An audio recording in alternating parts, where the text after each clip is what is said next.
Hello everyone, welcome back. In this video, I will show you how to stake Bitgert on Trust Wallet.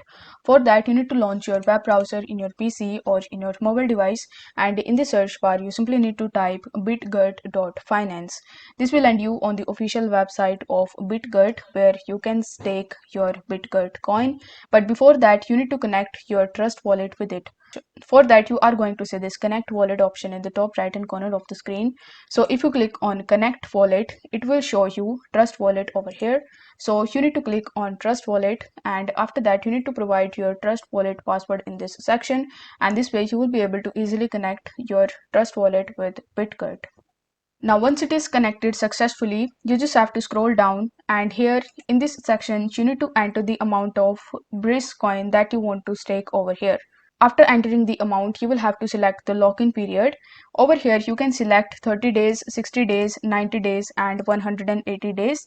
Plus, you are going to get the return according to the duration that you choose over here. Then you need to click on switch to BSC network in the bottom.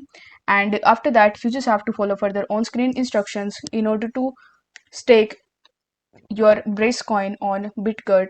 If the video was helpful, then don't forget to like the video and subscribe to the channel. Thank you so much for watching.